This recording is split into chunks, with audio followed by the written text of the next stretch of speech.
ദൈവത്തിരുനാമത്തിന് മഹത്വമുണ്ടാവട്ടെ. Bible reading പ്രോഗ്രാമിൽ സംബന്ധിക്കുന്ന എല്ലാവർക്കും കർത്തൃനാമത്തിൽ സ്നേഹവന്ദനം അറിയിക്കുന്നു. അപ്പോസ്തല പ്രവൃത്തികൾ 14-ാം അധ്യായം ഇന്ന് നമ്മൾ വായിച്ച് ധ്യാനിക്കുകയാണല്ലോ. 14-ാം അധ്യായം ഭാഷാവരത്തെക്കുറിച്ചാണ് പൗലോസ്ലീഹ ഇവിടെ പറയുന്നത്.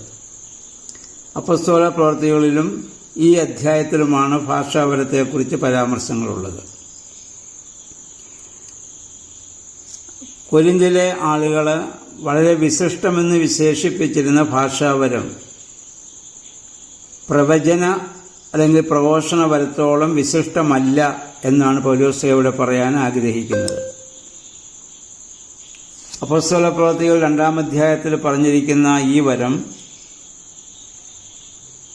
വിദേശ ഭാഷകളിൽ ഒരാൾക്ക് സംസാരിക്കാൻ സാധിക്കുന്നതായിരുന്നു. അവിടെ നമ്മൾ പറയുന്ന 16 ഭാഷക്കാരവിടെ വന്നു. വന്നവർക്കൊക്കെ അവരവരുടെ ഭാഷകളിൽ അന്ന് അപ്പോസ്തലന്മാർ പറഞ്ഞത് മനസ്സിലാക്കാൻ സാധിച്ചു എന്നുള്ളതാണ്. ഞാൻ നേരത്തെ ഓർമ്മപ്പെടുത്തിയിരുന്ന പരിശുദ്ധാത്മാവ് സ്ഥിരവാസത്തിന് ഭൂമിയിൽ വന്നതാണ് പെന്തക്കോസ്ത് ദിവസം സംഭവിച്ചത്. കർത്താവ് സ്ത്രീഹന്മാരോട് അതിനു മുമ്പ് പറഞ്ഞു, ക്രൂശമരണത്തിന് മുൻപ് ഞാൻ പോകും, പരിശുദ്ധാത്മാവെന്ന കാര്യസ്ഥൻ വരും, സകല സത്യത്തിലേക്കും അവൻ നിങ്ങളെ വഴി നടത്തും. ആ ശക്തി നിങ്ങൾ പ്രാപിക്കുവോളം, ഉയരത്തിൽ നിന്ന് ശക്തി പ്രാപിക്കുവോളം നിങ്ങൾ ജെറുസലേം വിട്ടു പോകരുത്. ആ ശക്തി പ്രാപിച്ചതിന് ശേഷം യഹൂദിയായാലും സമരിയായാലും ലോകത്തിൻ്റെ നാനാഭാഗത്തും എൻ്റെ സാക്ഷികളാകണം. ആ പരിശുദ്ധാത്മാ അതിൻ്റെ അഭിഷേകത്തിന് വേണ്ടി യേശുവിൻ്റെ കൽപ്പന പ്രകാരം മർക്കോസിൻ്റെ മാളികയിൽ അവർ കൂടി വന്ന് അവരങ്ങനെ ഒരുമനപ്പെട്ട് പ്രാർത്ഥിക്കുമ്പോഴാണ് പരിശുദ്ധാത്മാവ് സ്ഥിരവാസത്തിന് ഭൂമിയിൽ വരുന്നതും അന്ന് പരിശുദ്ധാത്മാവ് ഭൂമിയിൽ വന്നതിൻ്റെ അടയാളമായി അന്ന് ഭാഷാവരം അവർക്ക് ലഭിക്കുകയും ചെയ്തു. ഭാഷാവരത്തിൻ്റെ ഉദ്ദേശം എന്തായിരുന്നുവെന്ന് അപ്പോസ്തല പ്രവൃത്തികൾ നമ്മൾ ചിന്തിച്ചതാണ്. ഒരിക്കൽ കൂടി പറയുന്നു, സുവിശേഷത്തിൻ്റെ പ്രചരണമായിരുന്നു ഭാഷാവരത്തിൻ്റെ ലക്ഷ്യം.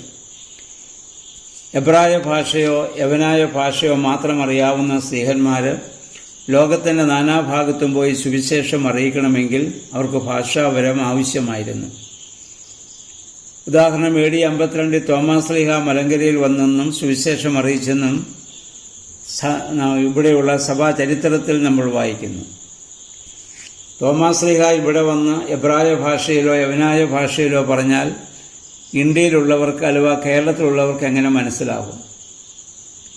അതുകൊണ്ട് ഇവിടുത്തെ ഭാഷ സംസാരിക്കാനുള്ള കഴിവ് ഒന്നിൽ അദ്ദേഹത്തിന് ലഭിച്ചിട്ടുണ്ട്. ഇല്ലെങ്കിൽ അദ്ദേഹം യവനായ ഭാഷയിലോ എബ്രായ ഭാഷയിലോ പറഞ്ഞത് ഇവിടെയുള്ളവർക്ക് മലയാളത്തിലോ അന്നിവിടെ നിലവിലിരുന്ന ഏത് ഭാഷയുമായിട്ടുള്ള ഭാഷയിൽ അവർക്ക് മനസ്സിലായിട്ടുണ്ട്. അതിനാണ് ഭാഷാവരം എന്ന് പറയുക. അത് മറ്റ് സഭകളിൽ നിന്ന് വരുന്ന അല്ലെങ്കിൽ മറ്റ് സമൂഹത്തിൽ നിന്ന് വരുന്നവർക്ക് സുവിശേഷം മനസ്സിലാക്കാൻ വേണ്ടി കൊടുത്തിരിക്കുന്ന ഒരു പ്രത്യേക വരമായിരുന്നു. അതെല്ലാ കാലത്തും ആ വരം എല്ലാ സ്ഥലത്തും അത് ലഭിക്കുകയുമില്ല. അതുകൊണ്ടാണ് നമ്മൾ കണ്ടു, ഈ 1 കൊരിന്ത്യർ 13-ാം അധ്യായത്തിൽ പൗലോസ്ലീഹ പറയുന്നുണ്ട്, ഭാഷാവരം നിന്നുപോകും, പ്രവചനവരം നീങ്ങിപ്പോകും, ജ്ഞാനമൊക്കെ നീങ്ങിപ്പോകും. നിലനിൽക്കുന്ന ഒറ്റ വരമേ ഉള്ളൂ, അത് സ്നേഹമാണ്. അപ്പോൾ കൊരിന്തിലെ സഭയെ സംബന്ധിച്ചിടത്തോളം ഗ്രീക്കിൽ നിന്നൊക്കെ അല്ലെങ്കിൽ ഗ്രീക്ക് ഭാഷ സംസാരിക്കുന്ന വിജാതികളും യഹൂദന്മാരും ഒക്കെ ഈ ക്രൈസ്തവ സഭയിലേക്ക് വന്നപ്പോൾ ഈ ഭാഷാവരം അന്ന് ഈ സഭയിലുണ്ട്. സഭയുടെ പ്രാരംഭകാലമാണ്. അവർക്ക് അതിൻ്റെ അർത്ഥം മനസ്സിലായില്ലെങ്കിലും അതിനവർ കൂടുതൽ പ്രാധാന്യം കൊടുക്കുകയും അങ്ങനെ ഭാഷാവരത്തിൽ സംസാരിക്കുന്നവരെ അവർ കൂടുതൽ അംഗീകരിക്കാനും തുടങ്ങി. എന്നാൽ അന്ന് ഉണ്ടായിരുന്ന പ്രശ്നം, മറ്റാർക്കും മനസ്സിലാകാത്ത ചില ശബ്ദങ്ങൾ അവരെ പുറപ്പെടുവിച്ചിരുന്നു. അതിന് ചില ആളുകൾ വ്യാഖ്യാനവും അതിൻ്റെ അർത്ഥവും അവർ പറഞ്ഞിരുന്നു. എന്നാൽ അത് മറ്റുള്ളവർക്ക് കാര്യമായിട്ടൊന്നും അത് മനസ്സിലാക്കാനായിട്ട് സാധിച്ചിരുന്നില്ല. അതുകൊണ്ട് പൗലോസ്ലീഹ പറഞ്ഞത്, ഈ ഭാഷാവരത്തിൽ സംസാരിക്കുന്നതിനേക്കാൾ നല്ലത് പ്രവചനപരമാണ് അല്ലെങ്കിൽ പ്രഘോഷണപരമാണ്. ഈ ഭാഷാപരമുള്ള ആളിനെ സംബന്ധിച്ചിടത്തോളം അദ്ദേഹത്തിന് അത് വളരെ വിലയേറിയതായിരിക്കാം. അത് അവിശ്വാസികളെ ആകർഷിക്കാൻ അത് പര്യാപ്തവുമാണ്. എന്നാൽ അതുകൊണ്ട് സഭയ്ക്ക് വലിയ കാര്യമായ പ്രയോജനമൊന്നുമില്ല. കാരണം വിശ്വാസവർദ്ധനവിന് വേണ്ടതൊന്നും ഗ്രഹിക്കുവാൻ ആർക്കും ആ കാലത്ത് ഭാഷാപരം കൊണ്ട് കഴിഞ്ഞിരുന്നില്ല. എന്നാൽ ആ പ്രവചനപരം അഥവാ പ്രസംഗപരമൊക്കെ മറ്റുള്ളവർക്ക് സഭയ്ക്ക് പ്രയോജനപ്രദമായിരുന്നു.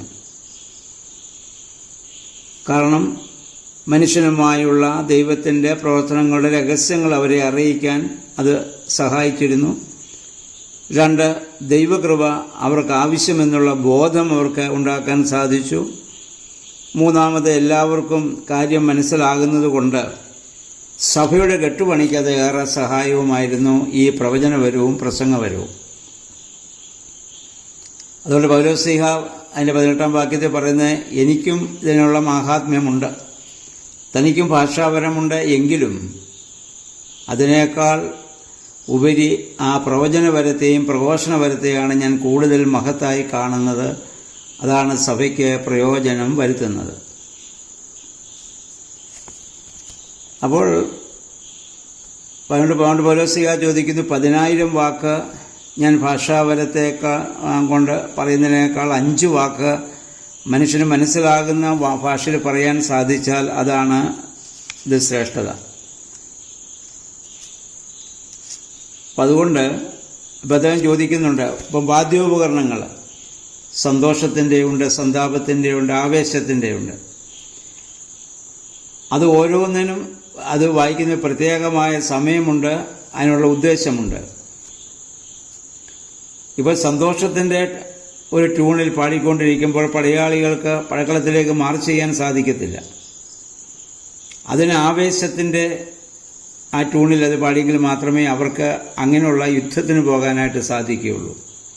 എന്നാൽ പ്രാർത്ഥിക്കുന്നവന് ഒരിക്കലും ആവേശത്തിൻ്റേതല്ല വേണ്ടത്.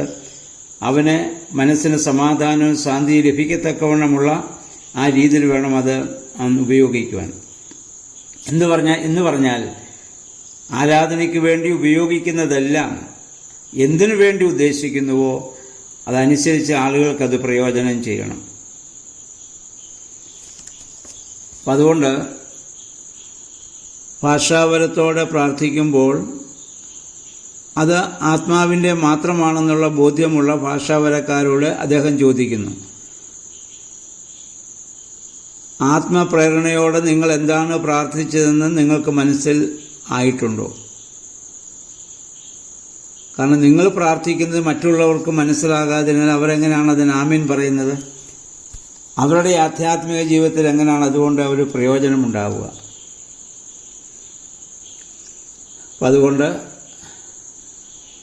ഭാഷാപരത്തോടെ സംസാരിച്ചിട്ട് ആർക്കും അത് മനസ്സിലാകുന്നില്ലെങ്കിൽ കാറ്റിനോട് സംസാരിക്കുന്നതിന് തുല്യമാണത്. അപ്പം അതുകൊണ്ട് ഭാഷാപരത്തിന് സഭ ഒരിക്കലും എതിരല്ല. എന്നാൽ ഒരു കണ്ടീഷനേ ഉള്ളൂ, അത് മറ്റുള്ളവർക്കത് മനസ്സിലാവണം. മറ്റുള്ളവർക്ക് ആത്മീയമായ ഒരു പ്രചോദനമുണ്ടാകുവാൻ അത് പ്രയോജനപ്പെടുമെങ്കിൽ മാത്രമേ അതുകൊണ്ട് പ്രയോജനമുള്ളൂ. ആയതുകൊണ്ട് ഭാഷാപരത്തേക്കാൾ നല്ലത് പ്രവചനപരമാണെന്ന് പറഞ്ഞു. 22-ാം വാക്യത്തിൽ പറയുന്നു, ഭാഷാപരം അടയാളമായിരിക്കുന്നത് വിശ്വാസികൾക്കല്ല അവിശ്വാസികൾക്കത്രേ.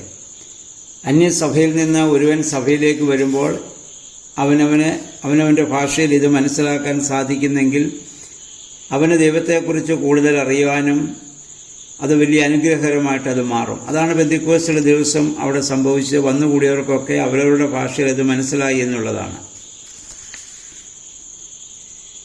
അപ്പോൾ അതുകൊണ്ട് ഭാഷാപരം ഇന്ന് പല നൂതന സഭകളിലും ഭാഷാപരമെന്ന് പറഞ്ഞുകൊണ്ട് ചില ശബ്ദങ്ങൾ ഒക്കെ അവർ ഇങ്ങനെ പ്രകടമാക്കിക്കൊണ്ട് അവർക്ക് ദൈവത്തിൻ്റെ എന്തോ വലിയ വരം ലഭിച്ചു എന്ന രീതിയിൽ അവർ പ്രവർത്തിക്കുന്നുണ്ട്.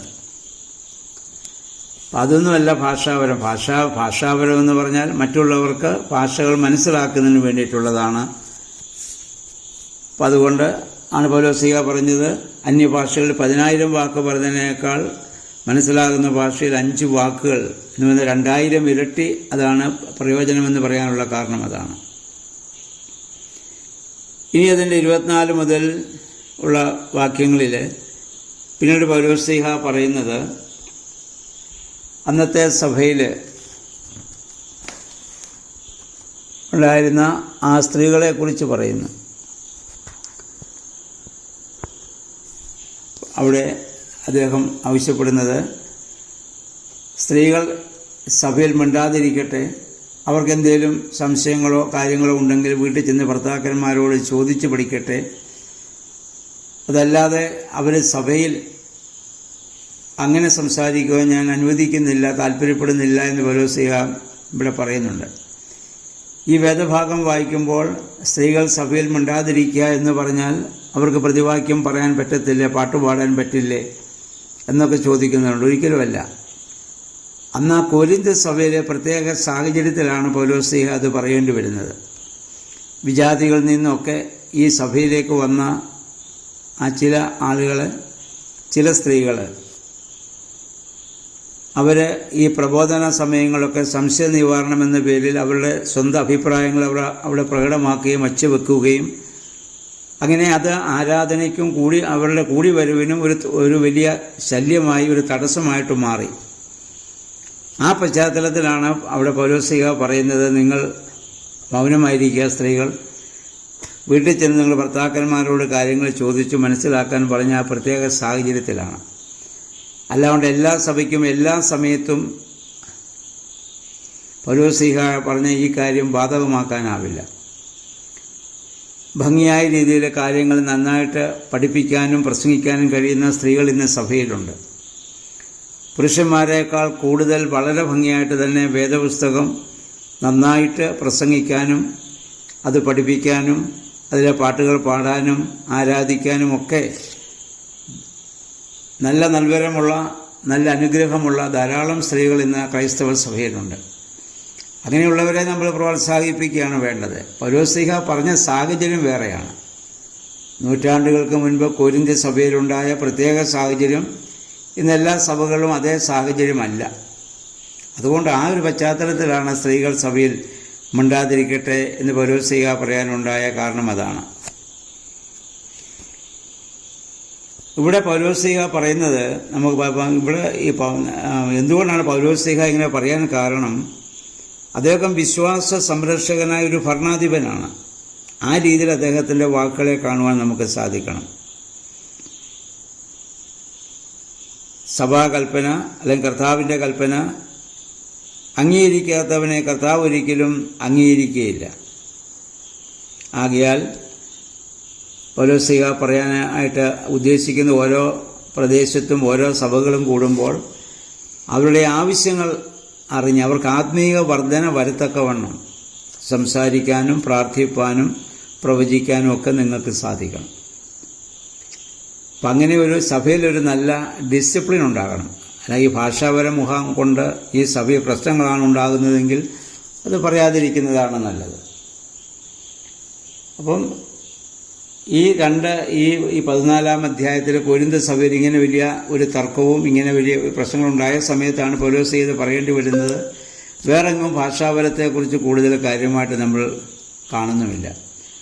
ഒരേ ഭാഷകൾ മാത്രം സംസാരിക്കുന്നവർ കൂടിയിരിക്കുന്നിടത്ത് പ്രാർത്ഥിക്കുന്നിടത്ത് ഭാഷാപരത്തിന് വലിയ പ്രസക്തിയില്ല, അതിൻ്റെ ആവശ്യമില്ല. എല്ലാവർക്കും അവരവരുടെ ഭാഷ പ്രാർത്ഥിക്കാനും പ്രസംഗിക്കാനും പഠിപ്പിക്കാനും അത് കേൾക്കാനും ഒക്കെ സാധിക്കുന്നുണ്ട്. എന്നാൽ ആദിമസഭയിലെ സാഹചര്യം അതല്ലായിരുന്നു. വിവിധ ഭാഷകളിൽപ്പെട്ടവരെ, വിവിധ സംസ്കാരമുള്ളവർ ഒന്നിച്ച് സഭയിലേക്ക് വരികയാണ്. അപ്പോൾ അവർക്ക് ഭാഷാപരത്തിൻ്റെ ആവശ്യം ആ കാലത്തുണ്ടായിരുന്നു. അപ്പം ആ രീതിയിൽ അതിനെ കാണുവാനും ആ കാലഘട്ടത്തിൻ്റെ പ്രത്യേകതയാണതെന്ന് മനസ്സിലാക്കുവാനും നമുക്ക് സാധിക്കണം. ചുരുക്കി പറഞ്ഞാൽ പൗലോസ്ലീഹ പറയാൻ ഉദ്ദേശിക്കുന്ന ഇതാണ്, നമ്മൾ കൂടി വരുമ്പോൾ എല്ലാവർക്കും ആത്മീയ വർധന വരത്തക്കവണ്ണം പ്രാർത്ഥിപ്പാനും ദൈവത്തെ സ്തുതിക്കുവാനും അവിടെ നമുക്ക് സംസാരിക്കുവാനും ഇടപെടാനും നമുക്ക് സാധിക്കണം. അതാണ് പരിശുദ്ധാത്മാവിൻ്റെ പ്രവർത്തനം. ഒരു പൗലോസ്ലീഹ നേരത്തെ പറഞ്ഞിട്ടുണ്ടല്ലോ, പരിശുദ്ധാത്മാവ് കലക്കത്തിൻ്റെ ആത്മാവല്ല, അത് സമാധാനത്തിൻ്റെ ആത്മാവാണ്.